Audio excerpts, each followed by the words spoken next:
दुनिया एक और युद्ध की दहलीज पर खड़ी है। इसराइल ईरान पर हमला करने के लिए तैयार है और अमेरिका अपने लोगों को बाहर निकाल रहा है। ऐसे में सवाल है, क्या यह तीसरे विश्व युद्ध की शुरुआत हो सकती है? CBS न्यूज के मुताबिक अमेरिका को पक्की जानकारी मिल चुकी है कि इसराइल अब ईरान पर सैन्य हमला शुरू करने के लिए तैयार हो चुका है। इसराइल लंबे समय से ईरान पर निशाना बनाने के लिए अपनी तैयारी भी कर रहा था। इस बीच अमेरिका को डर है कि ईरान इराक में मौजूद अमेरिकी सैन्य ठिकानों पर जवाबी हमला कर सकता है। इसी खतरे को भांपते हुए अमेरिका ने अपने नागरिकों को मध्य पूर्व से बाहर निकलने की एडवाइजरी जारी की है। इराक, कुवैत और बहरीन जैसे देशों में तैनात गैर जरूरी सरकारी अधिकारियों और उनके परिवारों को वापस बुलाया जा रहा है। ट्रंप ने गुरुवार को कैनेडी सेंटर में लेस मेजर बेल्स के प्रदर्शन में भाग लेते हुए कहा कि अमेरिकी सैन्य कर्मियों को मध्य पूर्व के कुछ देशों से बाहर निकाला जा रहा है क्योंकि यह इलाका खतरनाक बन चुका है। ईरान के पास परमाणु हथियार नहीं हो सकते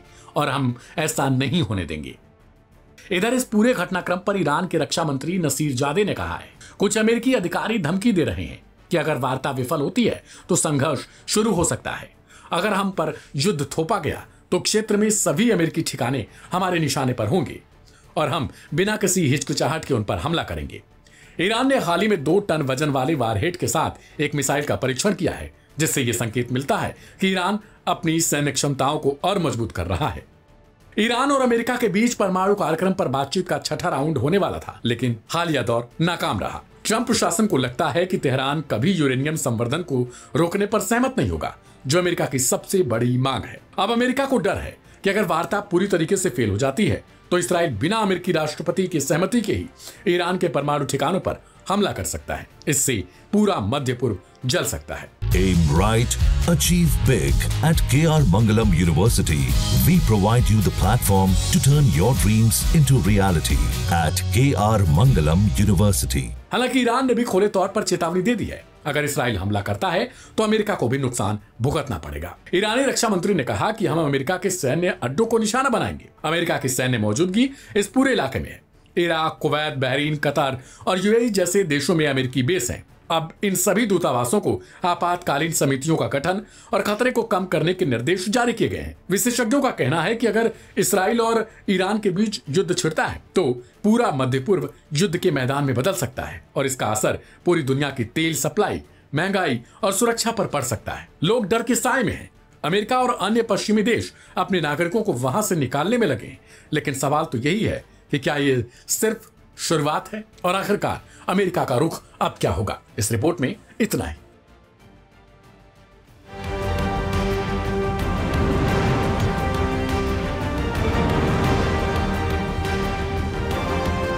इजराइल जितना पहले ताकतवर था, क्या अब नहीं है?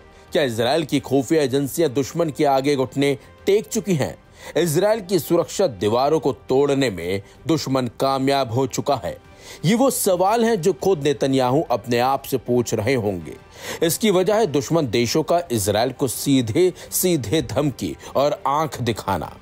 एक वो वक्त था जब इजराइल अपनी सैन्य ताकत और अपने एयर डिफेंस सिस्टम के दम पर दुश्मनों को डराता था, अपने देश की रक्षा करता था। लेकिन पिछले कुछ सालों में देखा गया है कि दुश्मन इजराइल की इन ताकतों को चकनाचूर करते आए हैं। बल्कि इजराइल अपनी इन ताकतों के दम पर दुश्मनों को धमकाता था, वहीं अब इजराइल को चुनौती देते देश यानी कि दुश्मन उन्हें अब नजर आते हैं।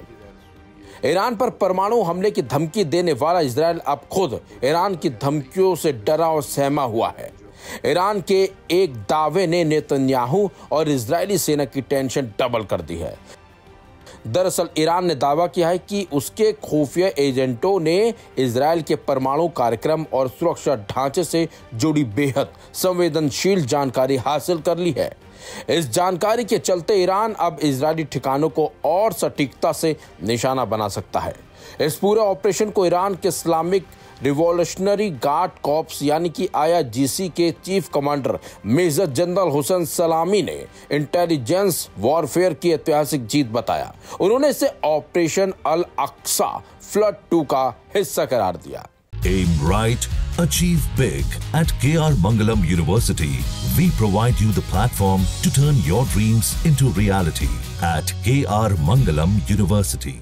हुसैन सलामी ने इस जीत पर ईरानी खुफिया मंत्री इस्माइल खातिब को बधाई देते हुए कहा कि ये कामयाबी ईरान की इंटेलिजेंस और जासूसी दुनिया में गहराई तक पहुंचने की ताकत का प्रमाण है। ईरानी मीडिया रिपोर्ट्स के मुताबिक एजेंटों ने इजराइल की न्यूक्लियर, मिलिट्री और इंफ्रास्ट्रक्चर से जुड़ी तमाम गोपनीय जानकारियां हथिया ली हैं। इसमें वो ठिकाने भी शामिल हैं जो इजराइल के छुपे हुए परमाणु कार्यक्रम से जुड़े हैं, यानी वहीं से वो सैकड़ों गैर पारंपरिक मिसाइलें बनाई जा रही हैं जिन पर दुनिया को शक है। हुसैन सलामी ने कहा कि इस अहम जानकारी की वजह से ईरान अब जायोनिस्ट शासन को खत्म करने की दिशा में और कारगर कदम उठा सकेगा। अब अगर हमला हुआ तो मिसाइलें इंच भर भी नहीं चूकेंगी। ये इजराइल की खुफिया और सुरक्षा ताकत के झूठे बुलबुले को फोड़ने वाला पल है। इसके साथ साथ IRGC कमांडर ने यह भी कहा कि यह ऑपरेशन दर्शाता है कि ईरान इजराइल की सुरक्षा तंत्र की छुपी परतों तक भी पहुंचने में सक्षम है। ये सिर्फ एक खुफिया ऑपरेशन नहीं बल्कि एक मनोवैज्ञानिक झटका भी है जिसने इजराइल के वर्ल्ड क्लास जासूसी सिस्टम की पोल खोल दी है।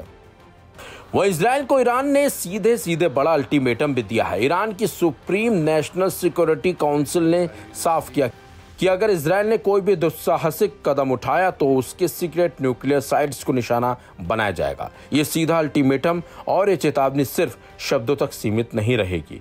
पिछले साल ईरान ने ऑपरेशन 2 प्रॉमिस के तहत इजराइल के कई संवेदनशील ठिकानों पर सटीक हमले किए थे जिसकी सफलता दर 90% से ज्यादा थी। ऐसे में इस ताजा ऑपरेशन को उसकी रणनीति की अगली कड़ी माना जा रहा है। सलामी ने इसके साथ ही कहा कि आखिरी वार नहीं है बल्कि एक फर्ज और फरेब के बीच चल रही लड़ाई में सच की जीत का संकेत है। जिस तरह से ईरान ने सीधे सीधे इजराइल को धमकी भरे लहजे में चेतावनी दी है उससे तो यह साफ है कि ईरान इजराइल के हर हमले का जवाब देने के लिए खड़ा है, बेशक वो परमाणु हमला ही क्यों ना हो।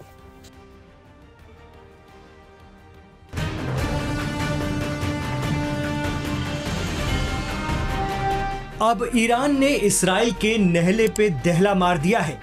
जी हां, ये खबरें अक्सर सुनने को मिलती हैं कि ईरान की न्यूक्लियर फैसिलिटी इस्राइल की नजर में है। कहा जाता है कि अगर ईरान अमेरिका बातचीत फेल हुई तो इस्राइल ईरान के परमाणु ठिकानों पर हमला कर देगा। इस्राइल की पूरी कोशिश है कि ईरान के न्यूक्लियर सेंटर्स को तबाह कर दिया जाए, लेकिन अब एक बड़ा दावा सामने आया है। इस्राइल के बड़े न्यूक्लियर ठिकाने ईरान के टारगेट पर हैं। ये खुलासा किया है ईरान की सुप्रीम नेशनल सिक्योरिटी काउंसिल ने। साथ ही धमकी भी दी है कि अगर इस्राइल ने ईरान की न्यूक्लियर फैसिलिटी पर हमला करने की जुर्रत की तो हमारी जद में इस्राइल के ठिकाने होंगे, हम तुरंत प्रतिक्रिया देंगे।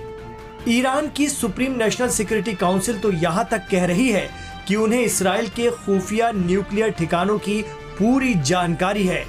इस्राइल की किसी भी आक्रामकता पर तुरंत काउंटर अटैक किया जाएगा। ईरानी मीडिया के हवाले से कहा तो यहाँ तक जा रहा है कि इस्राइली टारगेट की लिस्ट ईरान की टेबल पर रखी है। उन्हें इस्राइली फोर्स की वीकनेस और स्ट्रेंथ दोनों पता है, इसीलिए प्रतिक्रिया देने में जरा भी देरी नहीं होगी। गौरतलब है कि न्यूक्लियर मसले पर ही अमेरिका ईरान के साथ बातचीत कर रहा है और दोनों अभी तक बातचीत से हटे नहीं हैं, लेकिन अपने अपने स्टैंड पर कायम है। ईरान का साफ तौर पर कहना है कि वो अपनी ऊर्जा जरूरतों के लिए परमाणु संवर्धन करता रहेगा, वो भी तय लिमिट में, जबकि अमेरिका की पहले जिद थी कि ईरान को जीरो एनरिचमेंट पर लाकर रहेंगे। Aim right, achieve big. At KR Mangalam University, we provide you the platform to turn your dreams into reality. At KR Mangalam University. लेकिन ईरान के तेवर देखकर उम्मीद है कि अमेरिका इस शर्त में कोई बीच का रास्ता निकाले। ईरान के सुप्रीम लीडर आयतुल्लाह खामेनेई पहले ही कह चुके हैं कि हमें हमारी जरूरत के लिए एनर्जी पैदा करने से कोई नहीं रोक सकता। अगर अमेरिका चाहता है कि हम कटोरा लेकर उसके आगे भीख मांगे तो ये हम कभी नहीं करेंगे। हम डील से हट जाएंगे लेकिन अपने उसूलों से समझौता नहीं करेंगे। इस बीच ईरान की सुप्रीम नेशनल सिक्योरिटी काउंसिल का इस्राइल को सीधा इंतबाह बता रहा है कि ईरान ने इस्राइल से निपटने का पुख्ता इंतजाम कर लिया है। ईरान के सुप्रीम लीडर के करीबी सरजानी पहले ही कह चुके हैं कि ईरान अब पुराना ईरान नहीं रहा कि कोई भी हमला कर दे। हमारी न्यूक्लियर फैसिलिटी पूरी तरह महफूज है और हम उनकी हिफाजत करने की ताकत रखते हैं।